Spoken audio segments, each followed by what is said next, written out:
నా జూబ్లీహిల్స్లో బీజేపీ ఓటమి చూసిన తర్వాత బీజేపీ కథమైపోయింది రాష్ట్రంలో.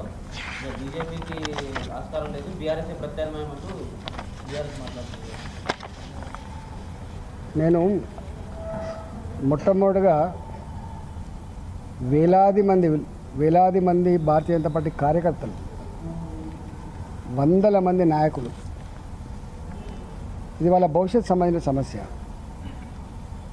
గెలిచినా ఓడినా అధికారం ఉన్నా లేకపోయినా 45 ఏళ్ళుగా నిరంతరంగా జెండా పట్టుకొని ప్రజల పక్షాన్ని నిలిచినటువంటి పార్టీ భారతీయ జనతా పార్టీ.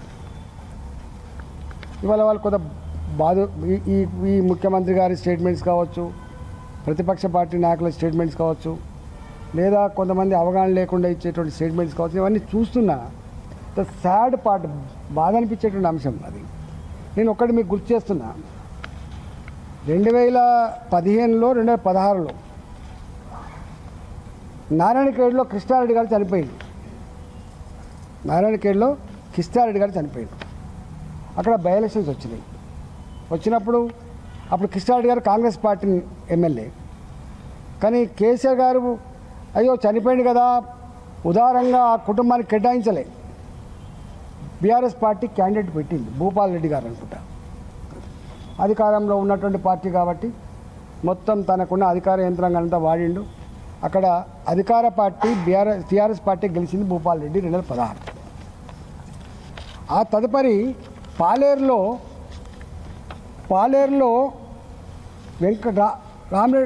రామిరెడ్డి వెంకటరెడ్డి గారు, మీకు ఐడియా ఉండాలి.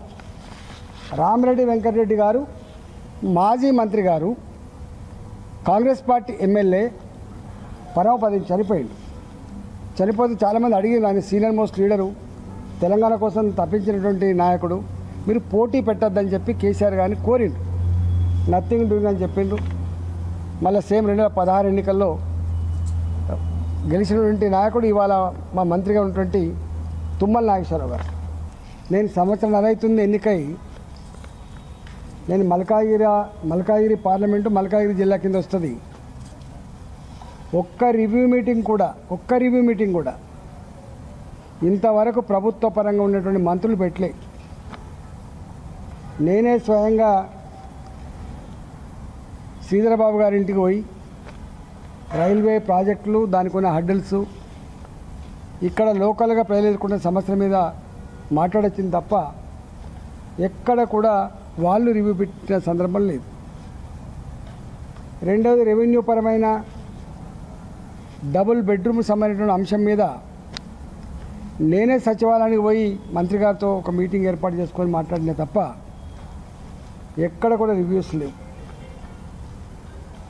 స్వయంగా రేవంత్ రెడ్డి గారు ఇవాళ ముఖ్యమంత్రి గారు ఈ పార్లమెంట్ సభ్యుడిగా ఉన్నారు. దాదాపు నార్త్ హైదరాబాద్ దేశం మొత్తంలోనే అత్యధిక జనాభా కలిగి 40 లక్షల ఓట్లు కలిగినటువంటి పార్లమెంటు. అనేక రకాల బస్తీలు, అనేక కొత్త కాలనీలతో ఏర్పడినటువంటి ప్రాంతం ఇది.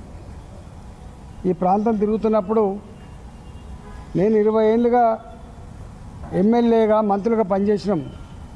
కానీ ఇట్లాంటి దయనీయమైన పరిస్థితి మాత్రం ఎప్పుడు చూడలేదు. ఇవాళ డబుల్ బెడ్రూమ్లు ఉన్నాయి. డబుల్ బెడ్రూమ్లో అలకేట్ చేసిన కాడనేమో తాగే నీళ్ళ కనెక్షన్ రాలేదు, వాళ్ళకి రోడ్డు సౌకర్యం లేదు, వాళ్ళ లిఫ్ట్లు పనిచేస్తలేవు.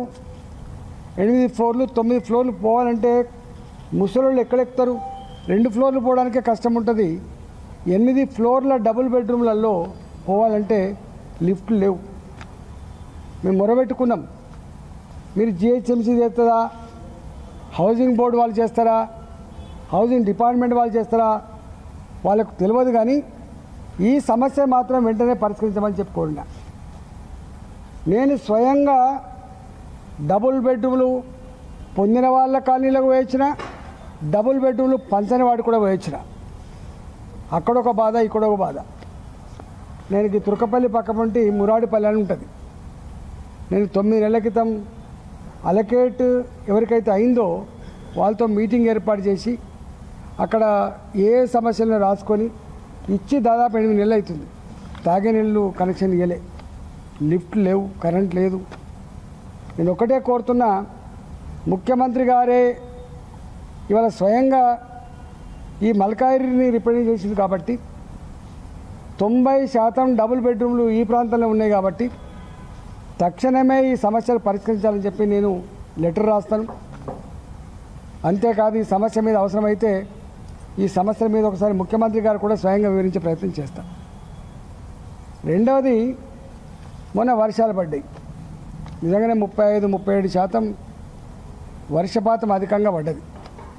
అర్థం చేసుకుంటే ఎవరైనా కూడా 3 అడుగుల లోతు గతుకుల రోడ్లు, అవి మట్టి రోడ్ల మీద కావచ్చు, కంకర రోడ్ల మీద కావచ్చు, డాంబర్ రోడ్ల మీద కావచ్చు, చివరికి ఎన్నెలు లేని పరిస్థితుల్లో సీసీ రోడ్ల మీద కూడా మొత్తం సిమెంట్ అంతా కొట్టుకుపోయి కంకర తేలింది మొత్తం. నేను డిమాండ్ చేస్తున్నా, ఇవాళ 10 నిమిషాల్లో పోయేటువంటి ఒక ప్యాసింజర్ అర్ధగంట గంట అయితే తప్ప పోని పరిస్థితుంది. కాబట్టి యుద్ధ ప్రాతిపదిక పైన వెంటనే ఈ ఖరాబైన రోడ్లు ఏవైతే ఉన్నాయో హైదరాబాద్ వాసులకి శాపంగా మారింది కాబట్టి అనేక యాక్సిడెంట్స్ అవుతున్నాయి కాబట్టి ఇలా టైం అంతా కూడా రోడ్ల మీద గడిపే పరిస్థితి వచ్చింది. కాబట్టి దయచేసి యుద్ధ ప్రాతిపదిక పైన ఈ డివిజనా ఆ డివిజనా, ఈ మున్సిపాలిటా ఆ మున్సిపాలిటా, కొత్తగా ఏర్పడ్డ మున్సిపాలిటా, ఔటర్ రింగ్ రోడ్ బయట ఉన్నటువంటి కాలనీల అన్నిట్లో ఈ రోడ్లన్నీ కూడా మరమ్మతు చేయాలని చెప్పి, కొత్త ఎక్కడెక్కడైతే వేయాలనో అక్కడ వేయాలని చెప్పి నేను డిమాండ్ చేస్తున్నాను. మూడవది,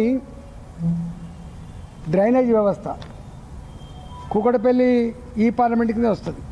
ఒకప్పుడు మేము 84-85 ప్రాంతంలో కూకటపల్లి హౌసింగ్ బోర్డ్ ఒకటే చిన్న ఇండ్లు ఉండేది, ఒకటే ఫ్లోర్, దాని మీద ఇంకో ఫ్లోర్ లేదు. ఆనాడు ఆ ప్లాట్లో నివసించే కుటుంబం సైజు 4, 3, 5 ఉన్నారు. ఇవాళ ఆ ప్లాట్లో 5 అంతస్తుల 6 అంతస్తుల బిల్డింగ్ కడితే ఇవాళ 25-30 మంది, 4 ఉండే జాగాలో 25-30 మంది ఉండడం వల్ల పాతగేసిన డ్రైనేజీ పైపులు, పాతగేసిన నీళ్ళ పైపు లైన్లతోటి ఎక్కడ సరిపోని నీళ్ళు వస్తలేవు, ఎక్కడ డ్రైనేజ్ రోజు పొంగిపొరుడే.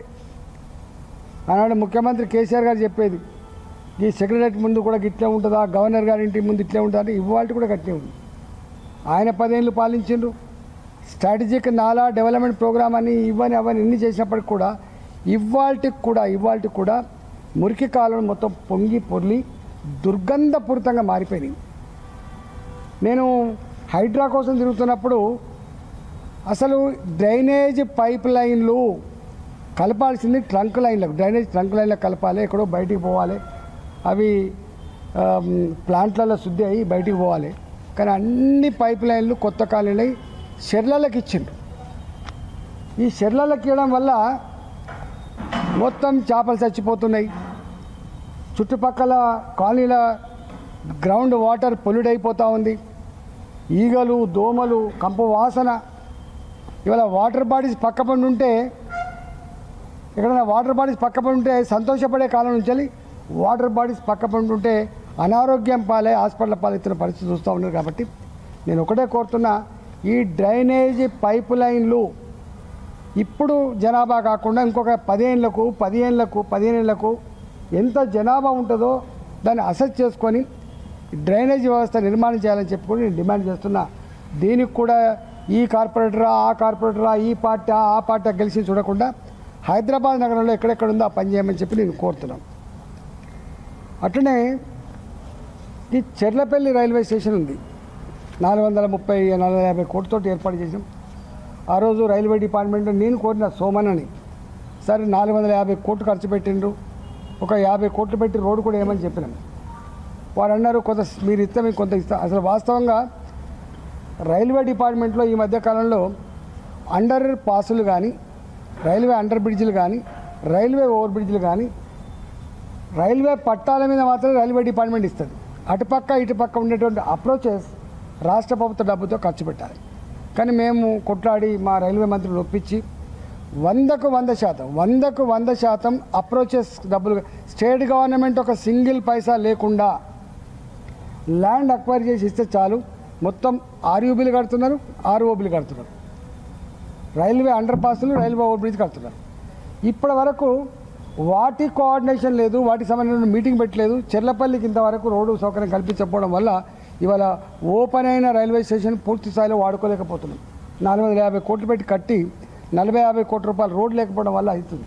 ఇది మాట్లాడుకోవడానికి చిన్న సమస్యనే ఉంటుంది కావచ్చు, రాజకీయాలు మాట్లాడితే అది ఆటగా ఉండి చెప్తారు కావచ్చు, కానీ ఇది ప్రజలకు సంబంధించినటువంటి బతుకు సమస్య కాబట్టి తక్షణమే దీని మీద స్పందించాలని చెప్పి నేను కోరుతా ఉన్నాను.